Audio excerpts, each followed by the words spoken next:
Alors le serpent dit à la femme, vous ne mourrez point, mais Dieu sait que le jour où vous en mangerez, vos yeux s'ouvriront et que vous serez comme des dieux, connaissant le bien et le mal. Genèse chapitre 3 versets 4 à 5. C'est parce qu'Adam va faire preuve de négligence qu'il va involontairement entraîner sa femme à désobéir. Adam n'a pas gardé correctement le jardin, car s'il l'avait fait, jamais le serpent ne s'y serait infiltré. Et si par ruse il y était parvenu, Adam l'aurait chassé immédiatement.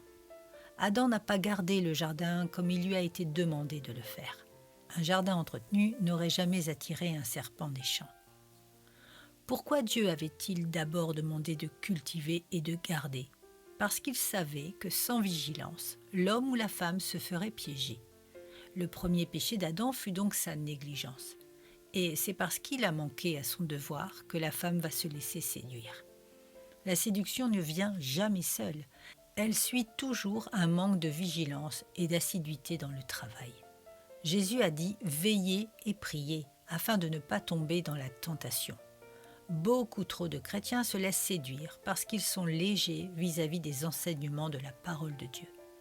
Un enfant de Dieu doit comprendre que l'œuvre principale qui lui est demandée est de cultiver son jardin, ce qui signifie qu'il doit travailler à son salut et garder les commandements de Dieu.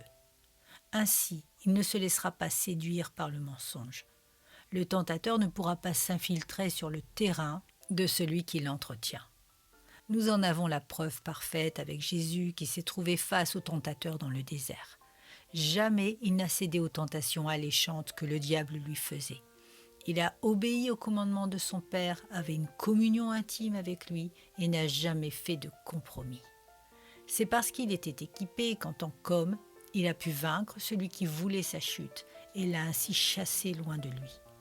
Jésus est le parfait modèle de celui qui a cultivé le jardin et qui l'a gardé, comme il était demandé à l'homme de le faire. Nous devons veiller chacun à cultiver et à garder notre jardin avec le plus grand sérieux.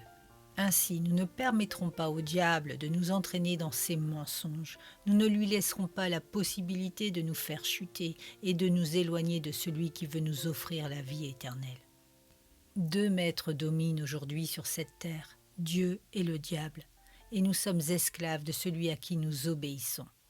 Prenons garde d'écouter la bonne voix et de ne pas nous laisser distraire par celui qui veut notre perte.